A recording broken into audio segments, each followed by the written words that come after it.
ایک چیز جو آپ صلی اللہ علیہ وسلم کو زیادہ پسند تھی، امام مسروق رحمۃ اللہ علیہ جو حضرت سید عائشہ رضی اللہ تعالیٰ عنہ کے شاگرد رشید ہیں، انہوں نے کہا کہ میں نے ایک مرتبہ امی عائشہ صدیقہ رضی اللہ عنہ سے پوچھا کہ حضور صلی اللہ علیہ وسلم کو سب سے زیادہ کیا چیز پسند تھی؟ تو کہتے ہیں انہوں نے کوئی چیز فکس کر کے نہ بتائی، بلکہ یہ فرمایا کہ حضور صلی اللہ علیہ وسلم کو کسی بھی کام کو ریگولر کرنا پسند تھا، اور آپ فرماتے تھے کہ احب الاعمال الی اللہ ادومھا وان قل، کہ اللہ کو سب سے زیادہ پسندیدہ عمل وہ ہے جو مستقل ہو، ریگولر ہو، وہ اللہ کو اور اللہ کے رسول صلی اللہ علیہ وسلم کو پسند تھا۔ ہمارے ہاں کیا ہوتا ہے کہ ایک آدمی نماز پڑھنا شروع کرتا ہے، 2-4 دن، ہفتہ، مہینہ، اس کے بعد چھٹی۔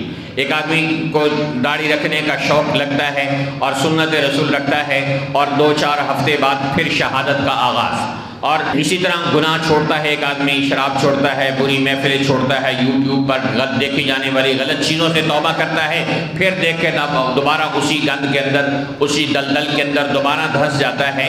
تو یہ نبی پاک صلی اللہ علیہ وسلم کو طرز عمل پسند تھا کہ جو کام کیا جائے اسے ریگولر کیا جائے۔ حضرت عبداللہ ابن عمر رضی اللہ تعالیٰ عنہ رات کو تہجد کی نماز پڑھا کرتے تھے اور پھر ان سے چھوٹنے لگ گئی۔ آپ صلی اللہ علیہ وسلم نے اس پر تنبیہ کرتے ہوئے ارشاد فرمایا، نعم الرجل عبداللہ لو کان یصلی باللیل، عبداللہ کتنا اچھا آدمی ہے، اگر یہ رات کی نماز پڑھتا رہے تو یہ کتنا ہی اچھا آدمی ہے۔ پھر انہوں نے زندگی بھر کبھی تہجد کی نماز نہیں چھوڑی۔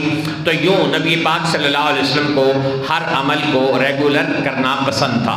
ہاں کمی آ جاتی ہے، چھوٹ جاتی ہے، تو اس کے لیے بندہ توبہ کرے، دوبارہ اس کا اہتمام کرنے والا بنے۔